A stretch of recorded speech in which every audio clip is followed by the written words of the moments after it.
Víctor Ramón Heredia nació en 1947 en el barrio de Montserrat, de la ciudad de Buenos Aires, pero se crió en Paso del Rey, en el partido de Moreno, cerca de aquella estación de tren que inmortalizó en su canción El Viejo Matías. A lo largo de su carrera, compartió escenario con los principales artistas y cantautores latinoamericanos. Sus canciones son de una simplicidad métrica, melódica y armónica. Se apropian y son transformadas por toda la sociedad. Ha recibido numerosas distinciones a nivel nacional e internacional y ha editado cerca de 50 discos como solista, 3 novelas y un libro de ensayos. Vivió de cerca el terrorismo de Estado en 1976, con el secuestro y desaparición de su hermana embarazada y de su cuñado. Colabora desde entonces con organizaciones sociales de defensa de los derechos humanos y de los pueblos originarios libres. Todavía cantamos cumple 35 años y se transformó en un símbolo que recupera la esperanza en el reclamo de aparición con vida y de verdad, memoria y justicia. Víctor Heredia, que cumple 50 años con la música, ha dedicado su vida, su obra artística y social a la construcción de un país más igualitario y democrático. Hola, bienvenidos a una emisión del ciclo Enfoco, que son entrevistas a personalidades de la cultura, la política, la ciencia. Hoy estamos con Víctor Heredia, que recibe de la Universidad Nacional de Quilmes la mención honorífica. Bienvenido, muchas gracias por venir. Por favor. Víctor Heredia es parte de la música popular argentina, no hay mucho que explicar que no sepamos. Todos conocemos muchas de sus canciones, inclusive hay gente que no sabe que él es el autor de canciones que se cantan en lugares insospechados. Tenemos ganas de hablar de un montón de cosas. Yo empezaría primero por una cuestión, esta universidad es joven, está empezando a otorgar reconocimientos a figuras populares, pero imagino que vos has recibido innumerables distinciones y demás. ¿Qué representa para vos estos reconocimientos a lo largo de tu vida, que hayas recibido tantos? ¿Qué significa recibir menciones, premios, reconocimientos en distintos lugares? En este caso la Universidad Nacional de Quilmes, acá en el conurbano bonaerense. Bueno, en principio entiendo que son confirmatorios en alguna medida, o pretenden confirmar una carrera, una historia, una trayectoria. Y a la vez son condicionadores. Porque estas distinciones que son halagadoras y que efectivamente me muestran que en alguna medida cumplí con determinadas expectativas, también me obligan hacia el futuro a mantener la ética y el respeto con que he trabajado desde mi profesión hasta ahora. Así que bueno, son varias cosas. Está bien. Hablando de eso, yo empezaría primero por algo. Es difícil preguntarte por tus canciones, porque has hablado muchas veces de eso, pero me preguntaba, creo que hay dos momentos de la vida de un artista como vos, que es el momento de la creación, que es un espacio íntimo, que ocurre en tu casa, o vaya, por ahí estaría bueno que cuentes si has sido siempre en los mismos lugares, porque tenés una historia muy larga. ¿Cómo funciona ese espacio de la creación, digamos? ¿Y cómo haces para que las musas o te encuentren trabajando, o cómo ha funcionado a lo largo de tu historia, si es que hay siempre situaciones similares o situaciones muy distintas al momento de componer, ¿no? No, los espacios obviamente son todos distintos. La inspiración o el momento en el que uno elige volcar en un papel o en una música o una idea, no siempre es el mismo en cuanto a lo externo, pero sí es el mismo internamente. Uno sabe en un momento determinado, o presiente en un momento determinado, que hay una necesidad muy fuerte por expresar, y te diría que es inevitable, que incluso se lleva por delante reuniones familiares. Y he tenido que vivir algunas situaciones muy especiales en los micros de gira, donde de golpe de verdad siento una necesidad muy intensa para soltar lo que tengo, y los que me conocen, los que trabajan conmigo desde hace años ya saben que cuando me meto hacia adentro es decir, porque algo me está pasando, ¿no? Que tiene que ver concretamente con esto, con la necesidad de expresar. Así que los lugares externos son siempre distintos, pero lo que no cambia es lo interno. ¿Y es la guitarra y el cuaderno solo, la guitarra? ¿Ha ocurrido las dos cosas? ¿Cómo...? Si haces una estadística en tu repertorio. Imagínate en un avión. Claro, por ejemplo, ahí no hay guitarra. Pero ha pasado en un avión también. Sí, lo que hay, bueno, en los tiempos en los que yo viajaba con una lapicera y un cuaderno, era eso, lapicera y cuaderno. Después los tiempos se van modificando, de golpe apareció el iPad, ¿no? O el telefonito. Sí. Entonces uno escribe lo que se le ocurre ahí y después, en ese caso, cuando se trata de un lugar imposible de sacar la guitarra del estuche, después intentás ponerle música. Y es indistinto, a veces sucede que tenés ganas o estás afinando y te dan ganas de tocar y no sabes de dónde viene y después comprendés y certificás de dónde viene. Y en cuanto a las ideas, digo, esto pensando, acá en la universidad hay mucha gente que estudia música, pero hay gente que hace música, inclusive de otras carreras. La pregunta siempre es sobre cuándo las cosas salen de un tirón o cuánto hay que trabajar, ¿no? A veces también hay una idea ciertamente de que algunas canciones parece que han aparecido de un saque, digamos, pero otras que no. ¿En tu caso te ha pasado ambas cosas? Sí, pero vos sabés que nunca dejé de prestarle atención a la corrección. Yo creo que es sustancial, que uno puede tener una muy buena idea y que después hay que corregir. No siempre las primeras intenciones son las mejores. A mí me ha pasado con canciones como alguna vez escribí para mi padre, le hice como 15 canciones. Y de verdad no me gustaba ninguna, al final no me gustaba ninguna, hasta que de golpe apareció Bebe en mi cántaro y me dio la sensación de que quizás sí esa fuera la canción específica. Y corregí mucho, porque también quería que fuera muy claro el contenido. Me pasó lo mismo con el Viejo Matías. El Viejo Matías en apariencia salió de un tirón, siempre lo cuento. Sí. Pero bueno, después había que corregir y evidentemente algunos términos que aparecieron primero en la letra desaparecieron para darle paso a otros. Se fueron algunas comas, se fueron algunos puntos, etcétera. Y con la música también ahí se corren acordes, hablas con tus músicos para ese paso siguiente que es mostrarlo. Con la música lo que suele suceder es que a veces uno pretende que la música esté al servicio de él. Yo que soy más intelectual que, por lo menos pretendo ser más intelectual que músico, pongo al servicio de la letra la música. Y muchas veces me sucede que debo modificar la letra porque lo que yo pretendo no sucede. Entonces, las melodías, las buenas melodías que nacen como muy buenas melodías, trato de conservarlas. Entonces, sí diseño desde la idea un poema que tenga que ver sí con el contenido, pero que también acompañe la parte musical. Yo diría que es indistinto. Una se sirve de la otra y viceversa. Todavía cantamos, todavía pedimos. Todavía soñamos, todavía esperamos. A pesar de los golpes que hacen nuestra vida, el ingenio del odio desesperando al río. A nuestros seres queridos.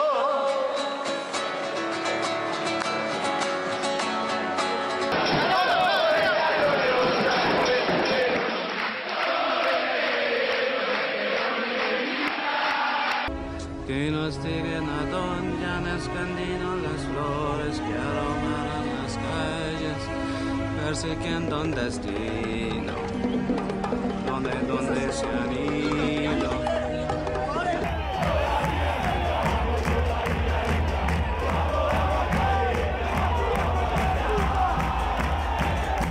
Todavía cantamos, recordamos, festejamos, estamos vivos, nos reímos, nos enamoramos, a pesar de lo que nos robaron, seguimos fuertes y es por ello que cantamos. Todavía soñamos, todavía esperamos.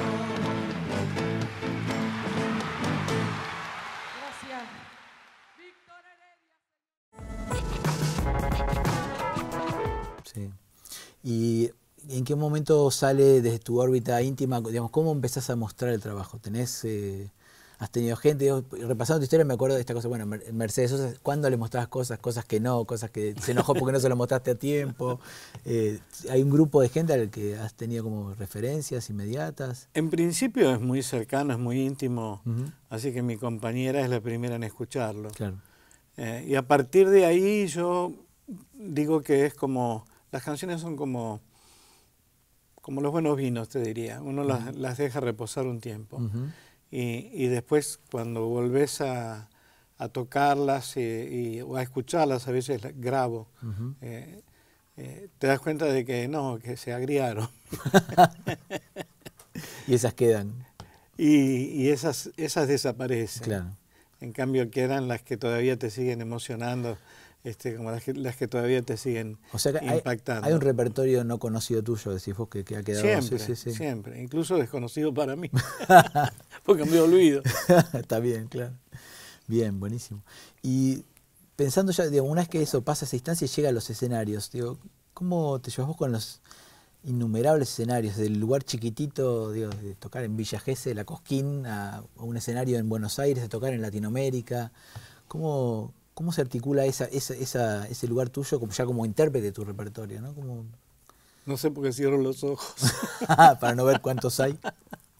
Sí, vos sabés que eso también tiene que ver con la actitud que uno pueda llegar a tener desde la profesión. Yo creo que es muy íntimo lo que uno dice y lo que uno hace. Por lo menos nace desde esa intimidad. Y si bien es cierto que los grandes escenarios y las grandes convocatorias te dan la sensación de tener que contarle al último, al que está al final de todo, claro. También uno tiene que ser consciente que eso no debe, bajo ningún punto de vista, modificar la emisión ni la intención. Entonces, siempre canto para mí. Y esto que estoy diciendo pareciera ser muy egocéntrico, pero implica tener respeto por lo que uno está diciendo, tener respeto por el que está enfrente y sobre todas las cosas sentir, porque si yo pensara solamente en esto que le pasa a un artista cuando tiene 30 o 40 mil personas por delante, perderías esta vocación que es la de decir, ¿no es cierto? Sí, sí. La de expresar. Entonces, para mí, todos los lugares son iguales. Sí, estaba pensando lo difícil, que es parte de ser profesional, obviamente. Puede haber situaciones que pueden ser más conmocionantes para vos, o no sé, desde encuentros con cantantes amigos de toda la vida, o situaciones. Estoy pensando cuando cantaste en la ESMA, o cuando cantaste con quien sea, con Silvio Rodríguez, o ahora de los 50 en vuelo de este año, ¿no? Es como, no te puedes dar el lujo vos de emocionarte, sería la cuestión. Vos tenés que conmocionar a los demás, ¿no? Mercedes siempre me decía, nene, no hay que llorar arriba del escenario. Claro. Pero a veces es difícil eso, es difícil. Tiene mucho que ver con esto que vos estás diciendo, no tiene que ver con, obviamente, con el entorno, que aun cuando uno pretenda no tenerlo en cuenta, te influye. Esto es así. El día de la ESMA, por ejemplo, con el Nano Cerrati, con León, de verdad que estábamos viviendo muy, muy conmocionados y conmovidos esa situación. Entonces, cuando cantamos todavía cantábamos, y supongo que al Nano le va a haber pasado lo mismo con sus canciones, o a León, estabas cantando en un momento realmente histórico, histórico, en un momento bisagra, ¿no? Desde el punto de vista social y desde el punto de vista político. Y hay una enorme cantidad de situaciones. De golpe yo siempre dije que había algunas canciones que yo trataba de evitarlas porque sabía que me iban a hacer llorar, por ejemplo, ¿no? El caso de Mandarina, la que escribí para mi hermana María Cristina. Que durante un tiempo, claro, no la pude cantar, no la podía cantar. Quizás yo también me condicioné un poco en ese sentido, porque en el esfuerzo por no terminar llorando. Sí. Y después me di cuenta que le pasaba a otra gente, ¿no? Silvio, cuando la grabó, me contó que cuando lo felicité le dije que era muy tierna la interpretación. Bueno, me dijo que él había intentado no pensar en la historia para poder cantarla, ¿no? Y que al final de la canción se quebró. Claro. Porque, bueno, son historias muy, muy difíciles, muy pesadas, ¿no? Cuando canto frente a Madre de Plaza de Mayo todavía cantamos, o alguna canción en referencia a eso, Mara, o Soldaditos de Plomo. Claro. realmente es muy difícil evitar la emoción, es muy difícil. Claro. Bueno, eso tiene mucho que ver también con la autenticidad con que uno escribe y la autenticidad con que uno trata de expresar una situación determinada. Sí. Eso, bueno, hablando de los contextos y los tiempos, bueno, mucho de tu repertorio tiene que ver con ir respondiendo a lo que ha ido ocurriendo. También lo que pasa, digo, en estos días, pensando en este reflujo, en estos idas y vueltas, esta tensión que hay en América Latina, también las canciones se transformaron en un reservorio para la cultura popular, porque a veces una canción habla de un momento, pareciera que ese momento queda atrás, lamentablemente hay flujos y reflujos. Eso en tu repertorio también, ¿cómo sentís vos que va articulando con la gente y con tu público cuando vas cantando tus repertorios en este contexto, por ejemplo, ¿no? Pensando en este año?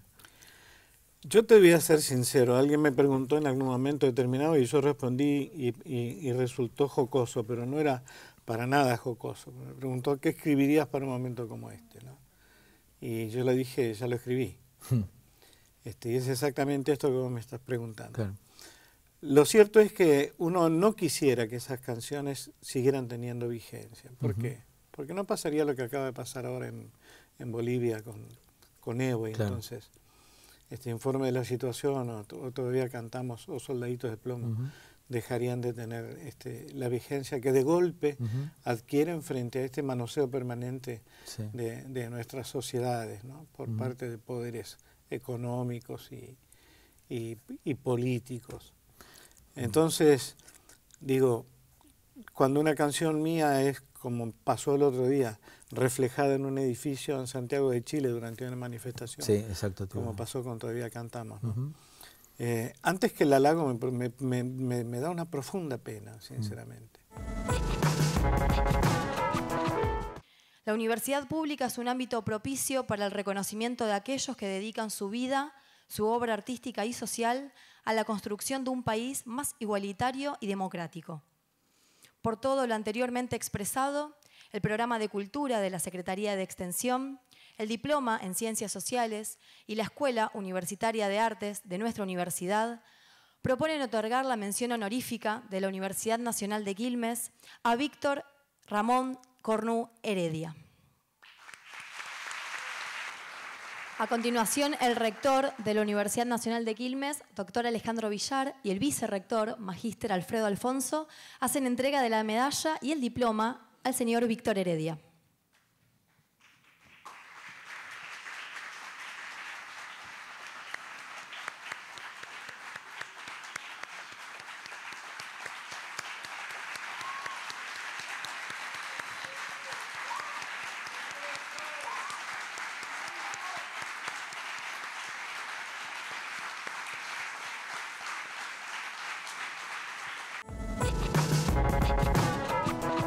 Visto de nuestra perspectiva, es una alegría que existan esas canciones, como en el caso de Jara, ¿no? También digo, porque en caso es muy llamativo, no sé si te llamó la atención que en Chile la música está muy presente en las manifestaciones populares. Es como ha habido, se han juntado a tocar 100 guitarristas, canciones de Jara, han cantado el Pueblo Unido, orquesta, hay como una presencia de lo sonoro y de la canción popular como, bueno, un espacio para darse ánimo, podría decir, pero es potente también, me imagino para vos de ser conmovedor, pero desde la perspectiva es bueno tener esa herramienta, donde a veces la herramienta no es solamente el grito o la protesta o la cosa violenta, también la canción. La canción es un modo de protesta muy potente, ¿no?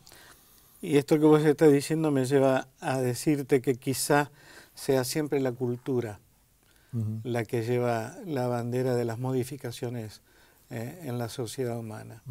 Y que justamente es la cultura la que embandera esas manifestaciones. Hay un error en pensar que la cultura tiene que ser partícipe de la experiencia y la necesidad política. Es al revés. Yo creo que es la política la que tiene que abrevar en la cultura de los pueblos. Es la cultura la que diseña, la que señala el camino. Y nace, como decía mi hermano Citarrosa, desde el pie, sin ninguna duda. Por eso está presente el canto en los pueblos, por eso está presente la imagen, la fotografía, el cine, la escultura, la pintura. Dicen muchísimo más que cualquier discurso. Y en el sentido, digamos, ¿y cuál es la relación entre cultura y política, si vos, con respecto a cuál es el rol del Estado respecto a la cultura? Porque ha habido también en Argentina, hemos tenido unos vaivenes bastante ostensibles, digamos, de un apoyo sostenido a la cultura popular a una especie de, casi diría no política, no sé si, que no, en realidad es como una trampa, ¿no? Una no política parece ser un modo de querer dejar de lado. ¿Cómo? Pero por eso te estaba diciendo Sí. esto, yo creo que el Estado tiene que ser más poético y más cultural. Tiene que aprender, tiene que abrevar en la cultura popular. La cultura popular dice exactamente cuáles son las expectativas, los sueños, las necesidades.